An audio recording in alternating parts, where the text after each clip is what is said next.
Reka nongere nkusuhuze mwikaze nshuti waduhema kudutega amatwi.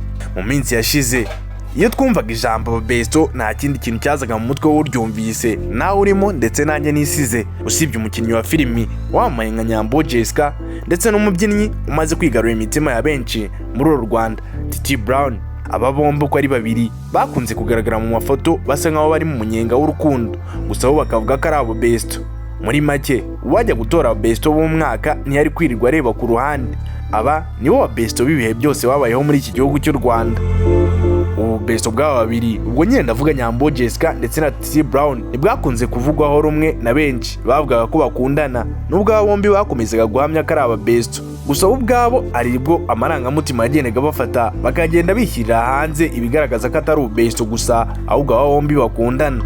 Mu gihe kitarambiranye rero bakomeza guhisha ko ari besto, byaje kumenyekana ko batari aba besto ahubwo bari mu nyenga rukundo. Gusa ikibabaje nuko ibi byombi byamenyekanye aba bombi bamaze gutandukana.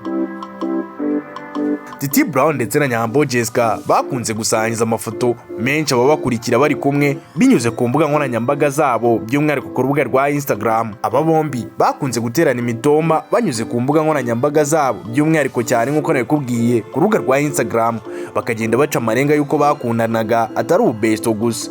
Urugero ni nk'amagambo yuje imitoma y'igisigo Nyambo Jesca yandikiye TITI Brown ubwo yari yagize isabukuru y'amavuko. Aba bombi bakomeje kugenda bahishura ubwo bakundanaga bakoresheje imbuga nkoranyambaga zabo. Gusa ubu tuvugana magingo aya nta n'umwe ugikurikirana undi ku mbuga nkoranyambaga, ndetse amafoto y'aba bombi bari barifotozanyije amafoto meza atagira uko asa. Buri umwe yamaze kuyasiba ku mbuga nkoranyambaga ze mu gushaka kumenya amakuru ku mubano wabo. Twaganiye n'umwe mu nshuti yabo aduhamiriza iby'urukundo rwabo ko byahagaze, nyamara aba bombi bari baramaze kuvuga ko atari urukundo ahubwo ari ubesto, nubwo bagendaga babishyira hanze. Inshuti yabo yagize ati iby'urukundo urabizi igihe icyo ari cyo cyose abantu bakwiyunga, gusa kugeza uyu munsi icyo nakubwira nk'ukuri ni uko batabanye neza ndetse bamaze kuba bahagaritse ibyo gukundana. Uwaduhaye amakuru kandi yavuze ko hari n'umushinga wa filimi bari baratangiye gukorana ariko ubu bamaze guhagarika. Yagize ati hari filimi bari bamaze igihe bakorana ariko kugeza uyu munsi barayihagaritse. TITI Brown ndetse yatangiye gukora iyo filimi, amakuru naguha nuko mu minsi iri imbere yatangira kuyisohora. Kuva TITI Brown yafungurwa hari mu mwaka wa 2023 yakunze kugaragara ari kumwe na Nyambo Jesca, bivuga ko bari baratangiye urugendo rw'urukundo ariko baranabihakanaga cyane bakavuga ko ari inshuti gusa.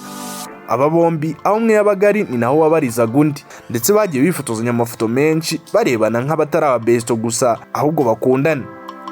Ku rundi ruhande nubwo bahakanaga ibyo gukundana, hari igihe kimwe na kimwe amarangamutima yabaganzaga, rimwe bakabwirana amagambo meza ku mbuga nkoranyambaga, benshi bagahamya ko yari amagambo y'urukundo. Uru rukundo rw'aba bombi rwari rumaze iminsi rubica ku mbuga nkoranyambaga, gusa ubu nonaha aba bombi nta n'umwe ukirebana n'undi. Mu gushaka kumenya icyo aba bombi bashobora kuba bapfuye, umwe mu nshuti zabo yavuze ko hari video Nyambo Jesca yigeze kwa uploadinga ku rubuga rwe rwa YouTube, aho yagize ati Nyambo Jesca yasabye TITI Brown ko baryamana, wari umutwe w'iyo video. Iyi video yari kuri YouTube channel ya Nyambo Jesca, gusa yari pranka yari yakoze. Bivugwa ko uyu Nyambo Jesca yahamagaye TITI Brown akamuhamagara, ariko TITI Brown atarazi ko Nyambo Jesca ari pranka ari gukora. Yaramuhamagaye maze amusaba ko baryamana, nyamara yamuteze kamera iri kumufurikodinga. TITI Brown bivugwa ko atari yamenyeshejwe ko ari pranka bari gukora, maze TITI Brown we akagira ngo biseriye. Nyuma Nyambo Jesca akaza kumubwira ko yari pranka atari yari seriye. TITI Brown ibyo bikaba ngo byaramubabaje cyane ku rwego rukomeye, maze Nyambo Jesca akarenzaho no kwa uploadinga iyo video yari yarikodinze. Ibi ngibi bikaba byarahise biba intandaro yo kurwana kw'aba bombi kuko TITI Brown atabikunze, maze Nyambo Jesca iyo video ni nayo yahereho asiba ku rubuga rwe rwa YouTube. Ibyo bigakurikirwa no gusibwa kw'amafoto y'aba bombi bari kumwe ku mbuga nkoranyambaga. Buri umwe yasibye amafoto yose ku mbuga nkoranyambaga ze n'undi abigenza ari, ndetse aba bombi kugeza ubu nta n'umwe ugifollowinga undi ku rubuga urwo arirwo rwose.